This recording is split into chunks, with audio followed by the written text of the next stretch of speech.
Halo, selamat berjumpa kembali dengan saya Arya Ahmad Arman dalam kuliah kita Strategi Digital.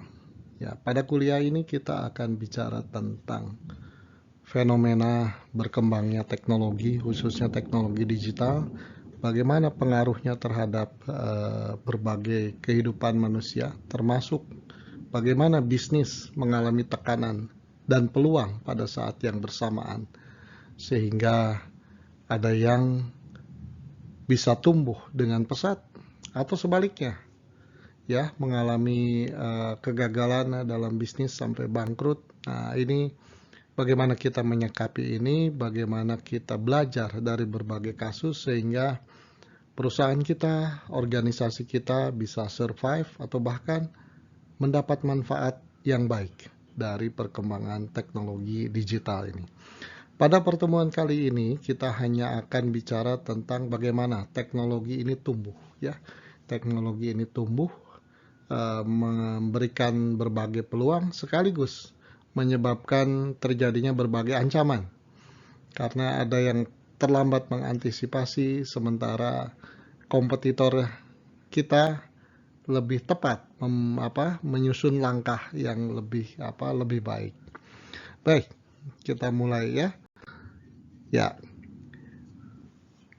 Kodak Film.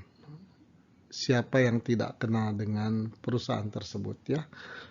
Yaitu perusahaan pembuat film seluloid ketika belum era digital, kemudian juga produsen kamera ya, sampai saking terkenalnya Kodak ini, orang mengistilahkan kamera dengan Kodak ya.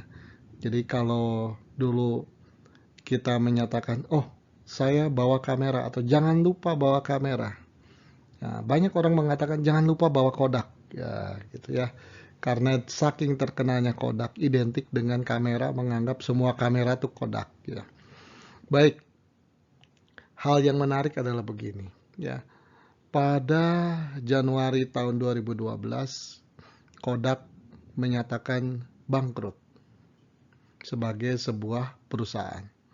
Pada perusahaan ini berdiri jaya sekian lama ya. Perusahaan ini didirikan tahun 1892. Bayangkan, sebelum tahun 1900 ya. Kemudian banyak sekali karya inovasi yang dihasilkan perusahaan ini. Ya, secara umum Kodak dianggap fail ya, gagal mengadaptasi mode bisnis untuk atau di era digital fotografi. Ya, secara umum di era di mana teknologi digital mengepung semua bisnis ya, bisnis apapun, sehingga semua harus berubah mencari bentuk baru, mencari model bisnis baru. Nah, inilah sebetulnya sumber kegagalannya. Baik ya, kenapa Kodak diangkat sebagai pembelajaran? Karena banyak success story yang lain, tapi juga banyak kegagalan yang lain. Nah, ini Kodak ini menarik ya, karena dari satu sisi Kodak ini justru memperlihatkan berbagai inovasi.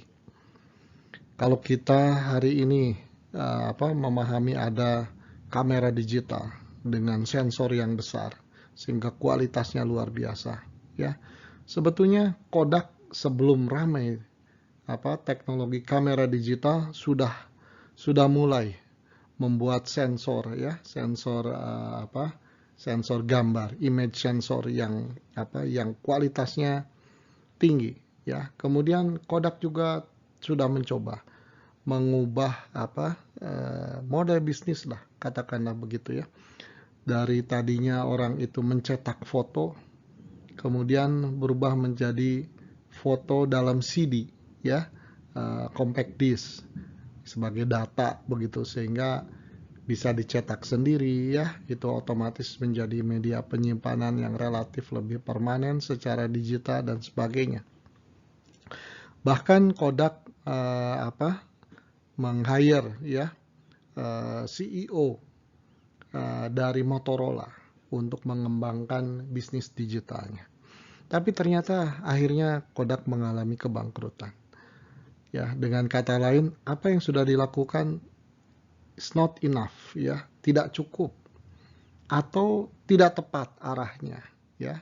Bisa tidak tepat arahnya, bisa timingnya tidak tepat dan sebagainya. Ini memberikan satu ilustrasi bahwa berbagai perubahan di dalam masyarakat, perubahan di dalam bisnis. Ini perubahannya luar biasa dan tidak terduga.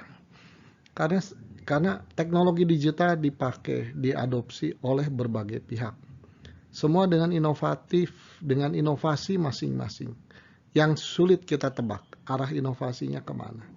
Nah, ini yang membuat jadi tidak sederhana dan mungkin dapat dikatakan Kodak ini kurang beruntung, ya.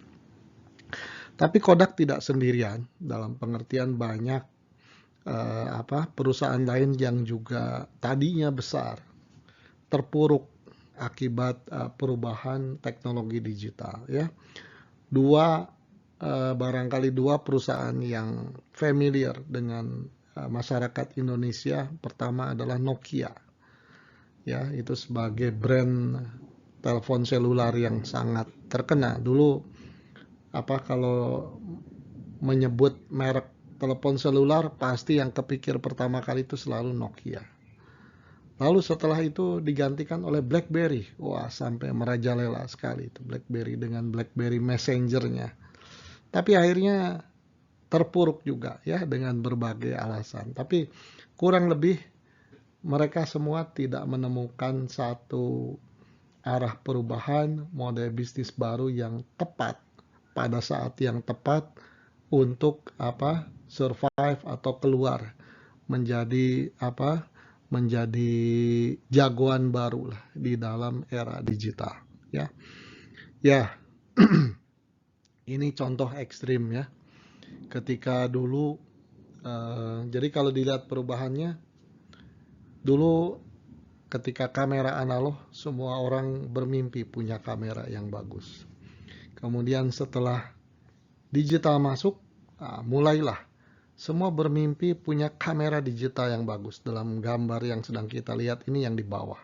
Dan itu kualitasnya makin lama makin tinggi dengan harga yang ya sangat mahal lah untuk yang kualitasnya tinggi, ya. Nah, tapi perlahan-lahan Samsung dan iPhone hadir dengan kualitas yang tidak kalah. Plus berbagai kemudahan yang bisa dioperasikan oleh siapapun. Sehingga seorang yang bukan fotografer, baik amatir maupun profesional, ya, bisa menghasilkan gambar yang tidak kalah menarik daripada yang dihasilkan dengan kamera yang profesional. Kira-kira seperti itu, ya. Kualitasnya juga tidak kalah, ya, karena kepadatan pixel di dalam sensornya itu luar biasa, ya. Nah, kemudian tapi tidak berarti bahwa perkembangan teknologi digital itu selalu fatal akibatnya, selalu menimbulkan korban. Itu barangkali ada yang tidak beruntung, tapi tidak sebuah keharusan. Harus ada korban, harus ada yang bangkrut dan sebagainya, ya. Kalau kita lihat ini Fujifilm, Nikon survive sampai sekarang, ya. Mungkin strateginya beda atau ada timing yang lebih tepat di mana. Kalau saya perhatikan Nikon sebagai salah satu raja kamera dan lensa dari Jepang, begitu, ya. Saya perhatikan masuk teknologi digital itu relatif lambat. Dalam pengertian banyak new player yang lebih awal menawarkan kamera digital. Nikon dan Canon waktu itu, ya, masih bertahan menawarkan kamera analog, ya, sampai suatu titik yang tepat mereka akhirnya ikut terjun juga di pasar kamera digital, ya. Jadi timing perlu juga, ya. Nah, lebih besar lagi ini ini membuktikan bahwa tadi banyak yang tidak beruntung, ya, tidak sedikit. Lebih dari 50% perusahaan yang masuk kelas atau kategori Fortune 500 ya, 500 perusahaan besar dunia. Itu lebih dari 50% mengalami tekanan yang sangat berat ya. Sehingga akhirnya sebagian dari mereka diakuisisi oleh perusahaan lain, bergabung untuk membentuk kekuatan yang lebih besar ya, merge, atau bahkan sebagian bangkrut ya. Itu sejak tahun 2000. Bahkan raksasa seperti AT&T dan Exxon Mobil itu juga tergeser dari Dow Jones ya, digeser oleh Apple, Salesforce ya. Salesforce itu ini ya, cloud provider. Nah, kira-kira begitu ya. Memang ini pertarungan yang luar biasa ya, gara-gara teknologi digital ini. Ya, kalau kita bicara transformasi digital ya, pemicunya adalah teknologi digital. Jadi segala sesuatu serba digital. Sebetulnya ini tidak muncul tiba-tiba lalu mengagetkan semua orang ya.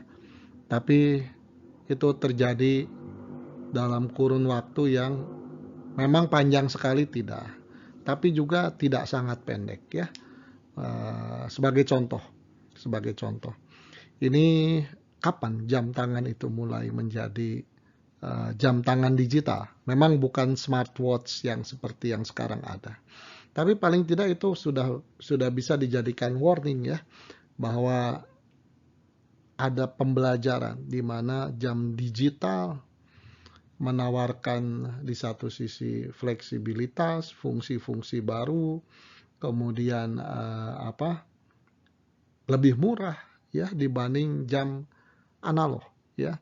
Jam digital pertama kali arloji digital. Ini yang tercatat pertama kali itu merek Pulsar tahun 1972, seperti gambar yang sedang kita lihat ini ya.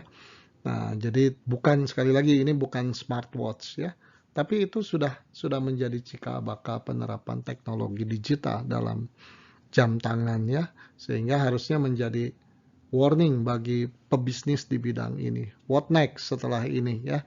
Mau merambah apa lagi teknologi digitalnya? Ya, sekarang smartwatch sudah 100 ribuan atau bahkan kurang dari 100 ribu dengan fungsi yang luar biasa besarnya. Dan kalau saya memperhatikan, salah satu kemungkinan berikutnya itu adalah menambah berbagai sensor ya di dalam smartwatch, sehingga smartwatch ini menjadi satu andalan device yang melekat pada setiap orang. Bahkan bisa jadi smartphone nantinya tidak diperlukan ya, semuanya ada di dalam smartwatch itu, dengan plus sensor-sensor untuk membantu mendeteksi kondisi tubuh, sehingga itu juga merangkap device untuk smart health dan sebagainya. Oke lah. Jadi artinya memang kita dituntut untuk untuk berimajinasi ya. Berimajinasi. Ini ada teknologi, berpeluang bagaimana penggunaannya. Mari kita pikirkan bagaimana menggunakannya. Nah, tentunya kalau belajar lagi tadi ke Kodak, tidak cukup kita hanya mikir ini teknologinya kita kembangkan lagi. Bahkan bisa jadi kita tidak perlu ikut di dalam pengembangan teknologi kalau kita memang bukan perusahaan yang punya kompetensi di sana. Ya, kita bisa ikut memonitor arah perkembangan teknologi, lalu kita melihat peluang bisnis apa yang bisa dilakukan ya, yang bisa di-create, didesain, memanfaatkan perkembangan teknologi tersebut ya. Pengembang teknologinya biarkan pihak lain yang memang katakanlah ahli, punya kompetensi yang kuat di bidang teknologi tersebut. Ya, di luar atau di samping berbagai tadi kasus kegagalan atau kurang berhasil atau sampai ada yang bangkrut dan sebagainya, itu di lain pihak muncul keberhasilan yang luar biasa dengan berbagai argumentasinya ya. Ada yang memang karena inovasi, tepat inovasinya. Airbnb, inovasinya tepat, ya, yaitu mengajak orang yang punya rumah, punya kamar, kos-kosan, apartemen idle untuk jangka waktu tertentu, ditawarkan ke pihak lain dengan harga yang lebih murah dari hotel, ya, sehingga ini menjadi sebuah daya tarik baru, ya. Jadi saya melihatnya Airbnb itu sebagai disitulah inovasi. Kok kepikiran ya orang bisnis seperti itu, ya. Kemudian Google udah tidak perlu dipertanyakan lagi, ya. Lalu Netflix dan kawan-kawan, hanya satu aja ini mewakili, ya, Netflixnya, banyak yang lain. Intinya adalah mengubah siaran TV menjadi streaming, yang bukan semata-mata streamingnya, tapi TV yang tadinya terjadwal oleh penyelenggara atau provider TV-nya, pemancar TV-nya, sekarang menjadi koleksi film yang bisa dilihat kapan saja secara dinamik dan bisa kita pilih sendiri, ya. Kemudian Apple dengan berbagai inovasinya, Amazon juga dengan berbagai inovasinya. Nah, ada lagi yang menarik ini yang paling kanan, Zoom. Zoom itu sebetulnya dugaannya dia menarik keuntungan atau boom pada saat yang tepat ketika pandemi dimulai. Ketika pandemi dimulai, kemudian orang butuh berkomunikasi dengan video dengan cara yang sederhana, yang praktis, ya. Sebetulnya saat itu sudah ada solusi-solusi yang lain. Di antaranya yang populer sebelumnya, jauh sebelumnya itu Skype, ya, Skype. Nah, ini kalah populer akhirnya dengan Zoom, ya. Mungkin karena kemudahannya dan sebagainya. Nah, inilah saya kira beberapa contoh sukses dan terlalu banyak yang lain, ya, contoh-contoh sukses yang lain. Jadi perkembangan teknologi digital yang pesat memberikan dua sayap, ya, dua sisi seperti mata pisau. Ada sisi yang menguntungkan bagi pihak tertentu, ada sisi yang kurang beruntung, ya, mendapat impact dari teknologi digital. Ya, ini salah satu contoh, ya, IBM. IBM tuh kurang apa nih? IBM itu bisa dikatakan salah satu perusahaan yang membentuk komputer di dunia itu seperti apa, IBM ini, ya. Tapi ternyata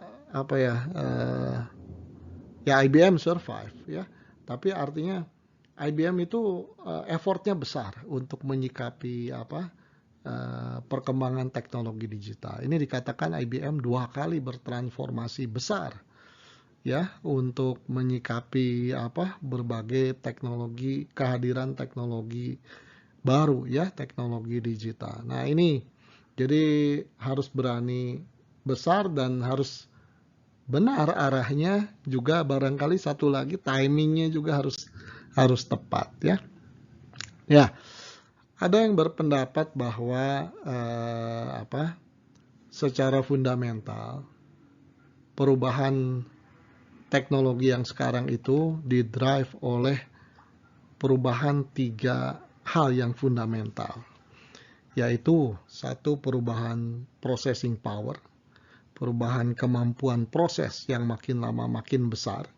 Karena kalau tidak didukung oleh processing power yang cukup, maka banyak hal impossible terjadi, ya, walaupun secara konsep idenya itu kepikiran bahwa ini harus bagaimana, tapi komputer untuk memprosesnya tidak mendukung, ya, tidak mendukung itu, ya. Oke, jadi yang pertama adalah processing power, yang kedua adalah storage capacity, ya, processing power. Lalu ada perubahan data yang demikian besar tumbuhnya, itu kalau tidak didukung oleh storage capacity, ini banyak macetnya juga, atau pertumbuhan data, big data, analitik ini tidak akan berjalan memberikan impact yang besar kalau tidak didukung oleh processing power dan storage capacity, ya.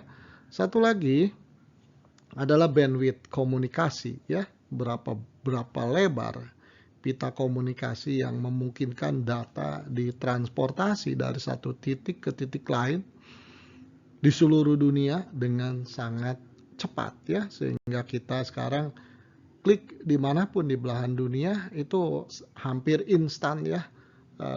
Apa yang kita klik informasinya muncul segera di layar kita ini.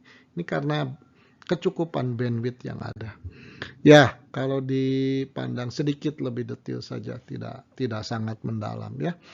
Processing power itu adalah kemampuan memproses, ya. Ini berkaitan dengan kemampuan suatu prosesor melakukan processing, ya. Dan kemampuan prosesor ditentukan berapa elemen di dalam prosesor itu yang melakukan proses. Elemen elementernya itu biasanya berupa transistor, ya. Nah, ini kalau ditelusuri sejak tahun 71 sampai saat ini, ya, dekade yang ini. Nah, ini dulu hanya mulai dari satu chip itu berapa puluh atau ratus transistor dipadatkan. Lalu ribu, ya, berapa ribu transistor. Lalu ratus ribu, lalu juta. Nah, sekarang mari kita lihat. Data sampai tahun 2017 saja sudah melampaui 1 billion, ya, dalam satu chip. Wah, ini sudah luar biasa. 1 billion itu sama dengan 1 miliar. Ya, bahkan silakan lihat ini. Sudah melampaui 10 miliar ini tahun 2017. 10 miliar transistor di dalam satu chip. Pada transistor itu, satu transistor bisa dilihat tuh foto kanan atas, ya. Dibanding jari, satu transistor tuh ya kira-kira sebesar kuku, ya. Kira-kira gitu. Sekarang 10 miliar transistor bisa dipadatkan dalam satu buah chip yang di bawahnya itu. Contoh Intel itu, ya. Nah, ini yang luar biasa. Tentunya dengan kita bisa memadatkan jumlah transistor ke sana, demikian padat, demikian besar, membentuk fungsi kemampuan proses yang luar biasa, ya. Nah, ini sebagai pembanding aja, ya. Konon ini yang kiri itu adalah gambar superkomputer, ya, superkomputer Cray 2 tahun 85. Itu sangat terkenal dan itu dikatakan komputer tercepat saat itu pada zamannya. Kelasnya superkomputer, tidak ada lagi yang lebih hebat dari superkomputer.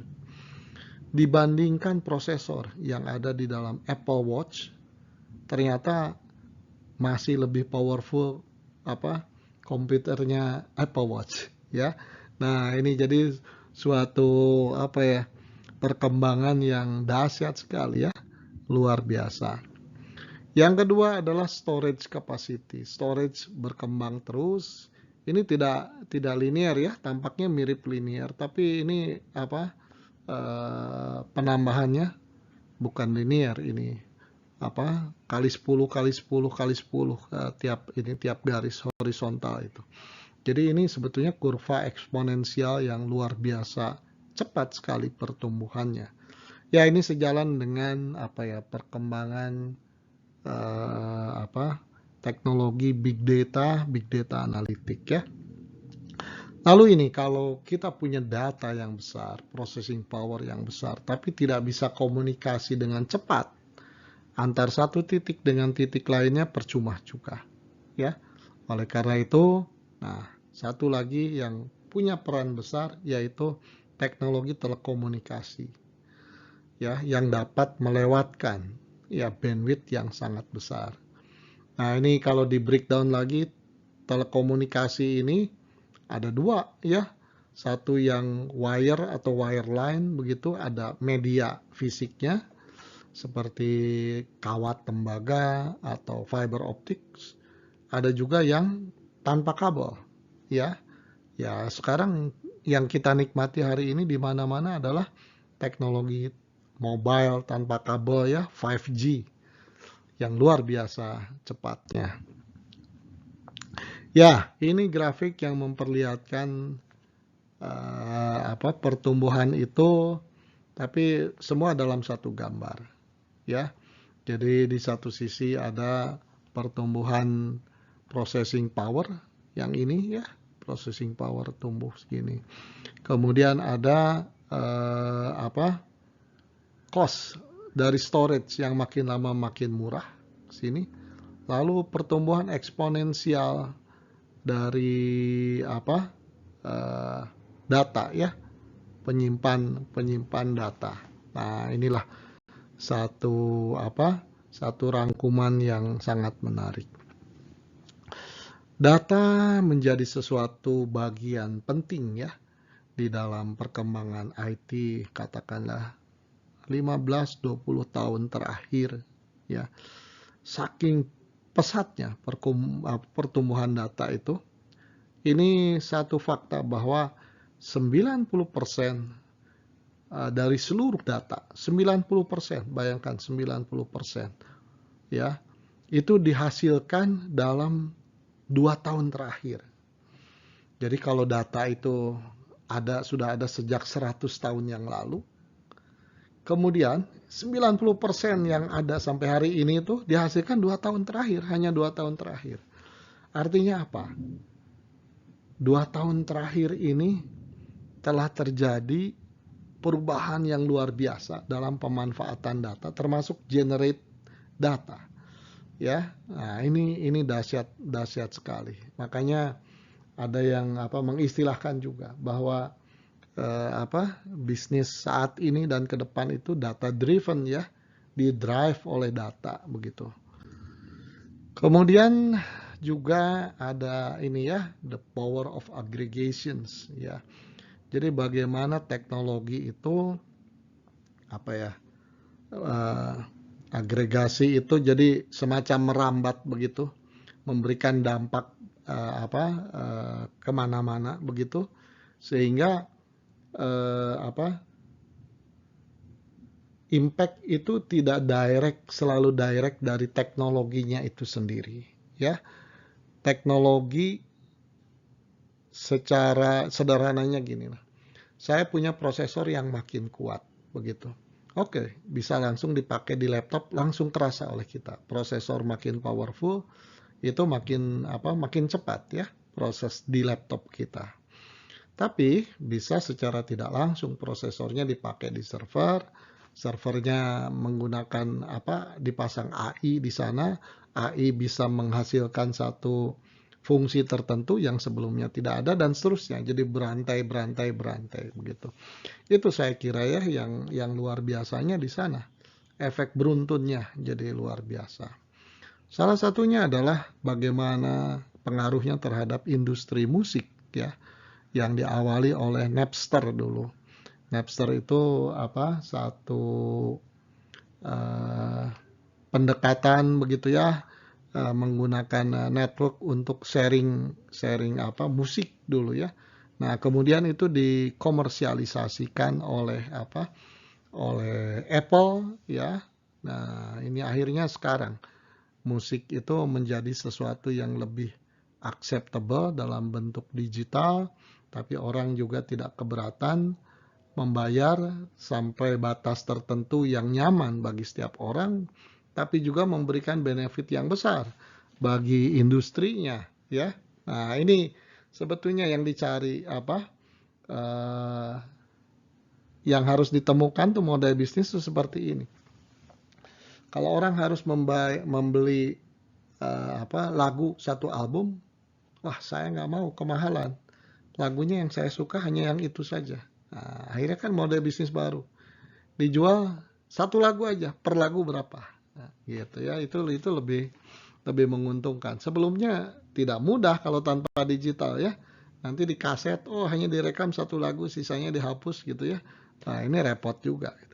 Baik, gitu ya. Kemudian lagu juga sama ya. Itu awalnya lagu kita mendapat kopi yang legal dengan harga terjangkau, kemudian bisa kita putar sepuasnya di device kita. Lalu berubah. Kalau gitu kenapa tidak di streaming saja sehingga lebih lebih mudah ngontrolnya dan berubah real time begitu ya. Ini yang mengarah pada internet radio, Spotify, kira-kira seperti itu. Ya, ini desainnya Spotify bagaimana ya. Di sini kelihatan bahwa ujungnya adalah ada mobile apps yang menjalankan aplikasi Spotify ya. Kemudian ada tentunya sisi servernya, ada database untuk menyimpan lagu dan sebagainya. Plus di sini tidak diperlihatkan ada fungsi-fungsi cerdas untuk memahami, wah si A ini senangnya lagu genre apa, si B senangnya yang seperti apa, si C seperti apa, sehingga ketika ditawari lagu itu cocok semuanya ya, happy, everybody happy, yang menawarkan lagu happy, yang ditawari juga happy. Lalu ini sebuah kurva memperlihatkan business view dari evolusi ya, evolusi industri musik. Jadi industri musik di sini mengalami beberapa perkembangan fundamental ya. Mulai dari ada era sebelum menggunakan kaset, lalu masuk ke era kaset begitu ya. Setelah itu masuk era CD, dari CD masuk ke era mendownload, kemudian streaming ya. Nah, ini bisa dilihat tuh masing-masing. Sekarang kalau dilihat di sisi paling kanan ini adalah streaming ya, yang tumbuh terus, dan lihat tumbuhnya luar biasa ini yang ini nih ya, streaming. Sementara yang ini adalah CD nih, eranya CD di sini nih. Nah, cukup lama juga. Nah, tapi sekarang ya jadi CD tidak praktis lagi. Bahkan pemutar CD-nya sudah makin jarang ya. Laptop yang ada CD playernya saja makin jarang sekarang ya. Nah, inilah satu perkembangan yang memang harus disikapi ya. Kalau kita tidak paham, bahkan pahamnya siapa yang lebih paham? Tidak ada juga. Ya, raksasa-raksasa dia menggiring, membawa arah baru yang bertarung satu sama lain. Lalu kita nonton aja. Tapi yang paling aman tuh sekarang konon jadi kalau kita menentukan sikap atau strategi bisnis, kalau kita ingin masuk ke paling depan, maka kita harus jadi digital leader di situ dengan berbagai risiko. Bisa niatnya jadi leader tapi ternyata terpuruk gitu ya. Nah, kita masuk ke situasi yang belum pernah dimasuki orang, nekat kita memulai begitu. Ada yang setelah itu ada fast follower. Follower kita mengikuti dari yang sudah duluan, tapi ada kata fast ya, fast follower. Nah, jadi kita ikut seperti nempel kalau di jalan tol mobil, ikut aja yang paling depan terus gitu. Jangan jauh-jauh ya. Kalau jauh nanti kita ketinggalan juga. Ya, itu lebih aman begitu ya, risikonya lebih rendah, tapi juga kita masih di deretan yang paling depan semuanya ya. Oke lah, seperti itu ya. Nah, kalau tadi hanya bicara tentang lagu atau musik ya. Nah, hal yang sama sekarang TV menjadi streaming juga dengan Netflix, Disney Plus dan sebagainya. Nah, ini juga berkat ketersediaan teknologi network ya, yang bandwidth-nya makin lama makin besar ya. Kalau tidak, wah bagaimana mau mengalirkan film kualitas 4K ya, yang jalan mulus dan bisa dilihat di layar besar dengan kualitas yang masih baik. Ya, di sisi lain ada perkembangan menarik yang lain ya. Di antaranya sesuatu yang kita kenal sebagai digital twin. Jadi digital twin itu biasanya ada sesuatu yang nyata, kemudian kita buat modelnya dari sana. Bisa disederhanakan, tapi kebanyakan biasanya modelnya berupa model 3D ya, yang detail sehingga kita tuh bisa bereksperimen di dalam model itu ya. Sementara untuk nanti melihat eksperimen kita bagaimana hasilnya? Nah, ini kita ambil data-data real time dari sumbernya yang sudah dipasangi berbagai sensor IoT lah. Sehingga kita bisa mensimulasikan behavior tertentu sebelum kita cobakan pada yang sesungguhnya. Ya, jadi ini twin ya, kembaran digital dari sesuatu. Nah, ini bisa diterapkan untuk apapun ya. Dan dengan berjalannya waktu ini akan makin lama makin luar biasa. Ya, secara umum kita pernah mengalami COVID ya seluruh dunia, dan itu menjadi pemicu penggunaan teknologi digital yang semakin masif ya, terutama mempercepat orang-orang yang dulunya tidak familiar atau kurang familiar dengan teknologi digital, ini menjadi makin familiar. Ya, kemudian berikut ini adalah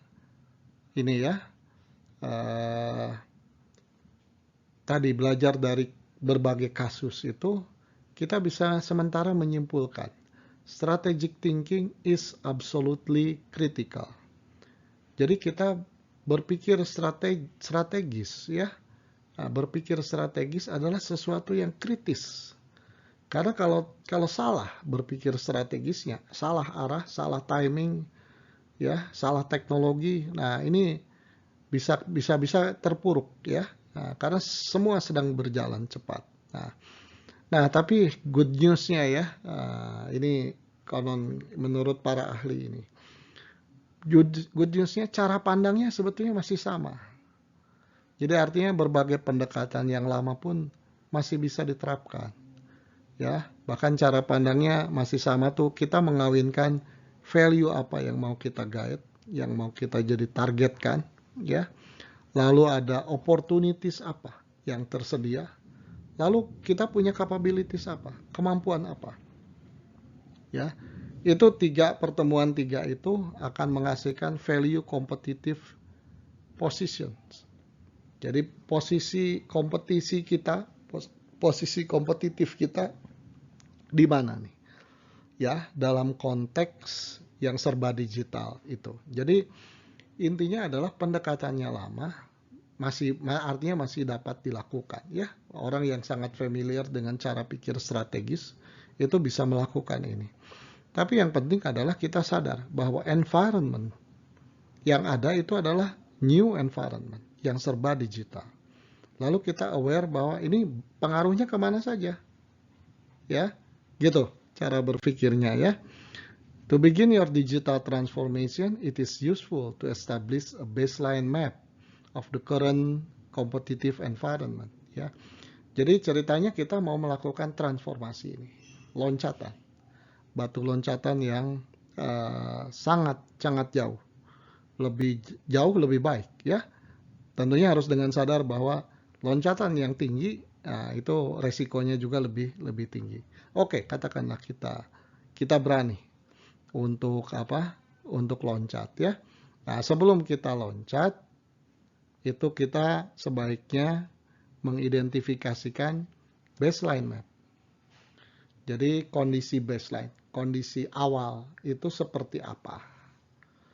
Karena kita nanti harus mengukur loncatnya segimana, terus apa yang harus kita ubah. Kalau kita tidak punya deskripsi tentang kondisi sebelumnya yang kita sebut di sini istilahnya baseline, nanti kita tidak punya tidak dapat menentukan gapnya di mana, inisiatif apa saja yang harus kita lakukan ya.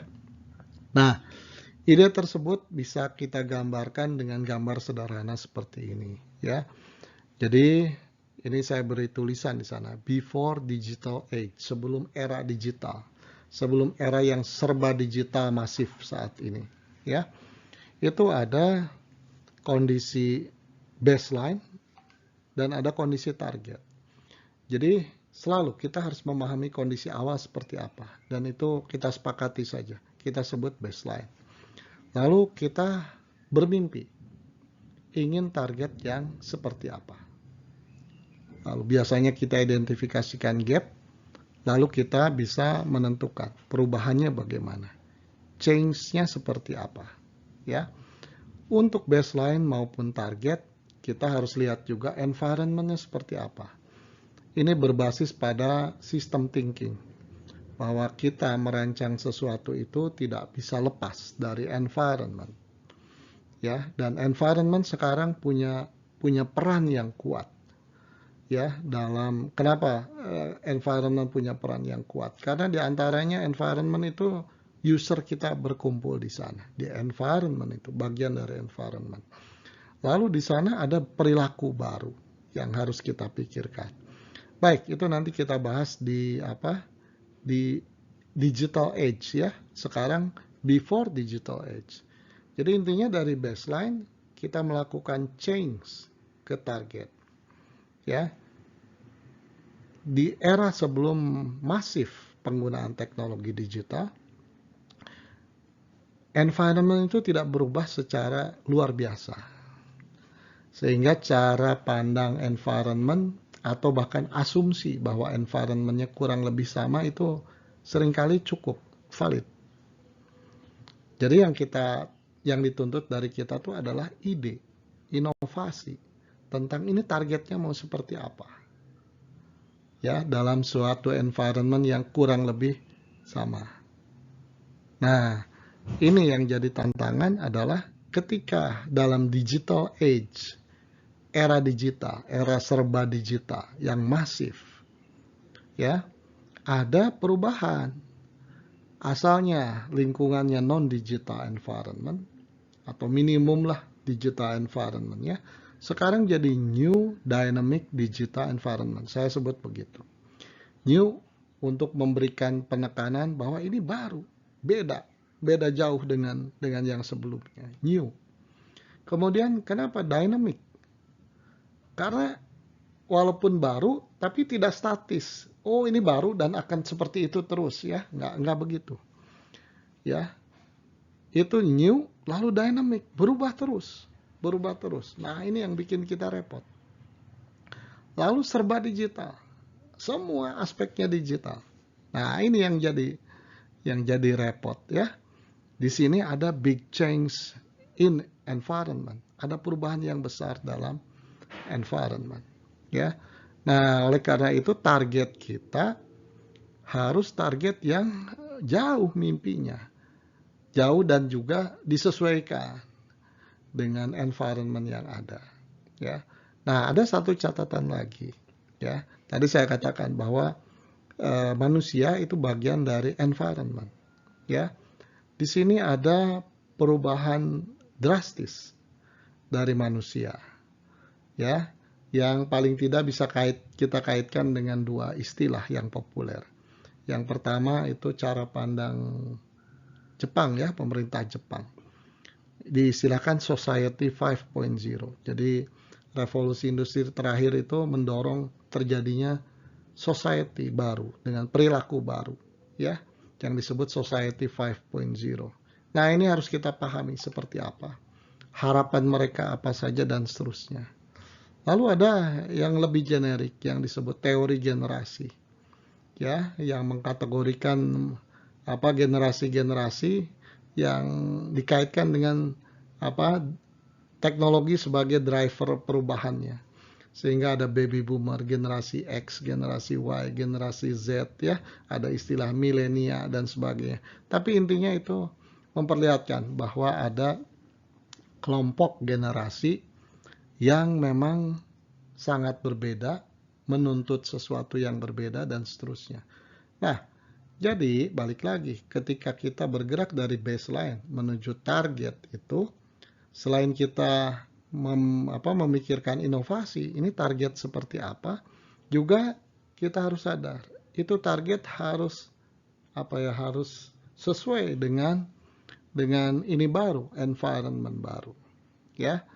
Nah, kemudian kalau tadi istilahnya itu change ya, perubahan biasa lah, bahkan ada perubahan dulu itu sering dikatakan continuous improvement. Nah, sekarang kita barangkali tidak menekankan pada aspek continuous ya, kita ingin justru loncat setinggi-tingginya dalam satu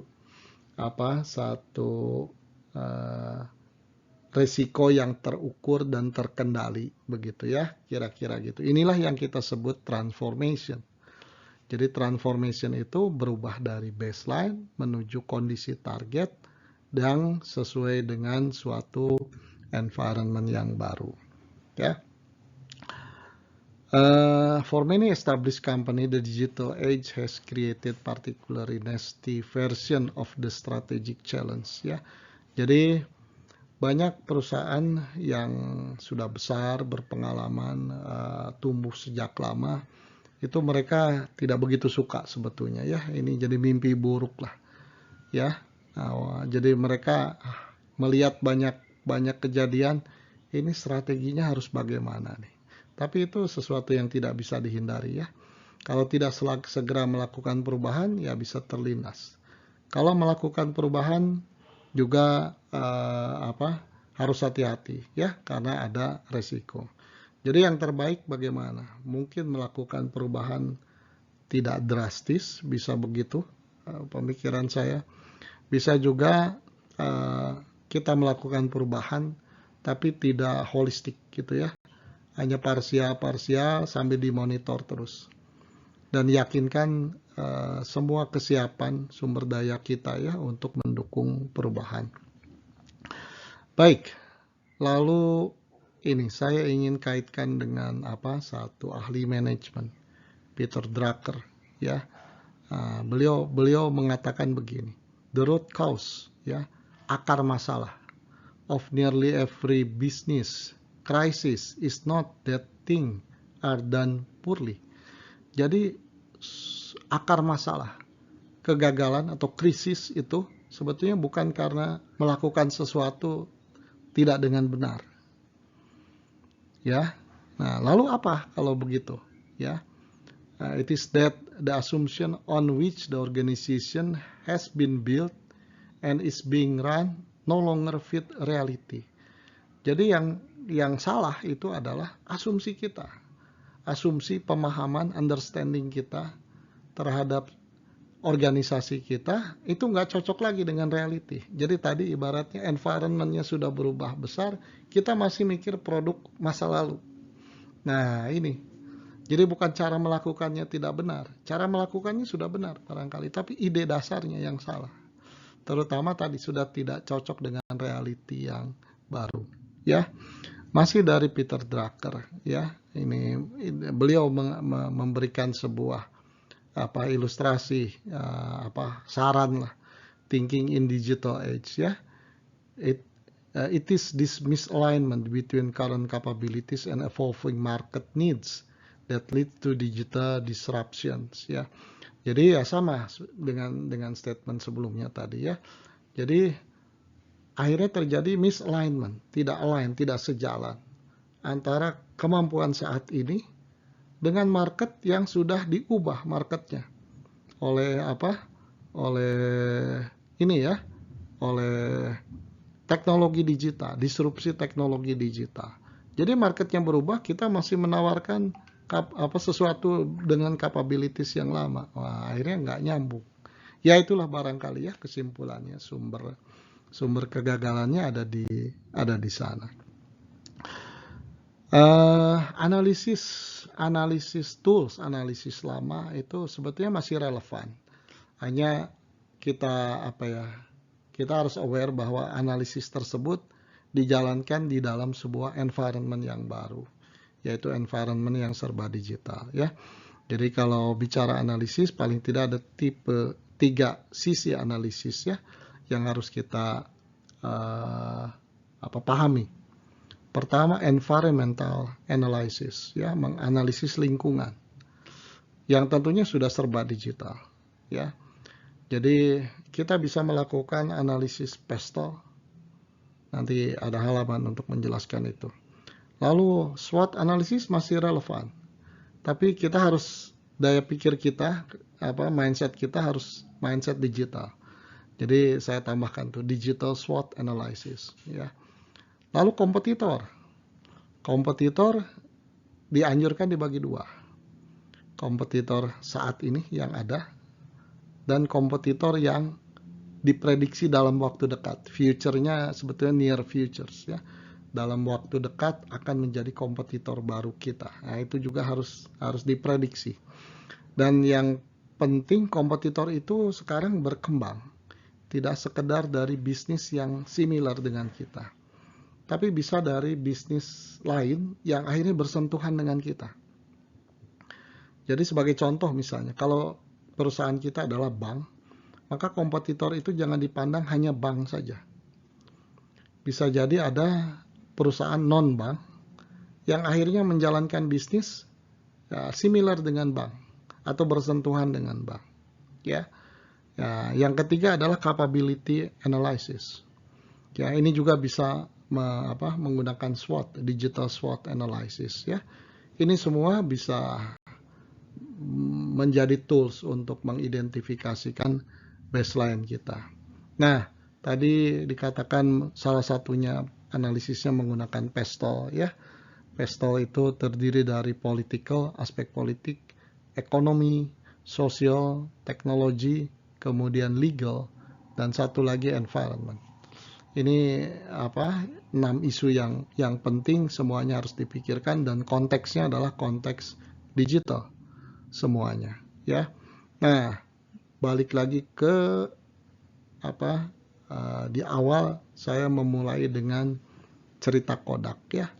Jadi ceritanya kita ini mau mempelajari bagaimana memahami fenomena teknologi mempengaruhi berbagai hal, bagaimana memahami atau memikirkan transformasi yang realistis, transformasi yang dapat dipertanggungjawabkan, transformasi yang mungkin kalau dijamin sukses saya nggak berani mengatakan itu, tapi transformasi yang risikonya lebih terukur dan ide-idenya berdasar pada satu analisis yang kuat ya, kondisi existing tadi baseline-nya seperti apa. Nah, ini cara pikirnya jadi seperti ini.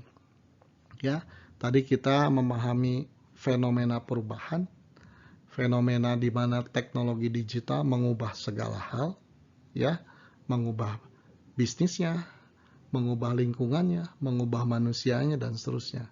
Nanti pada pertemuan berikutnya kita akan bicara tentang model bisnis platform. Lalu kita akan bicara juga tentang fenomena kompetisi yang baru, ya. Lalu appropriating dan seterusnya, ya. Dan itu akan mengarah pada di akhirnya transformasi. Sehingga diharapkan dari pertemuan kita, sekian pertemuan, Anda punya punya sense, punya method, punya cara untuk mengusulkan transformasi yang lebih baik ya, cara yang lebih baik. Dan itu tidak hanya untuk institusi bisnis ya, itu bisa applicable juga barangkali untuk non-profit organization termasuk pemerintahan ya. Nah, untuk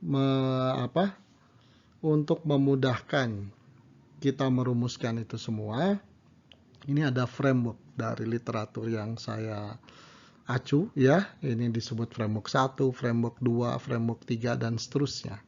Jadi framework yang pertama itu adalah bagaimana framework untuk menentukan baseline. Baseline itu sebetulnya memotret kondisi baseline ya, bukan merancang karena baseline itu eksis ya. Nah, ini ada kolom trend, ada kolom competitors, ada kolom capabilities. Nah, silakan mainkan tadi berbagai tools yang ada atau menggunakan tools tambahan yang lain sehingga kita bisa menentukan tuh setiap bagian dari trend, setiap bagian dari competitors, bagian dari capabilities. Ini misalnya demografinya bagaimana, ya, kemudian social culture-nya bagaimana, dan seterusnya, teknologi bagaimana. Nah, sehingga kita punya gambaran, punya deskripsi, oh baseline-nya seperti apa, ya. Nah, baik, Itu yang harus dilakukan ya, dari ini tadi deskripsinya persisnya, tugasnya ada di sini. Silakan dilakukan lalu dikumpulkan. Nanti dalam pertemuan yang mana kita akan bahas, kita akan diskusikan ya. Baik, terima kasih atas perhatiannya, semoga bermanfaat buat semua.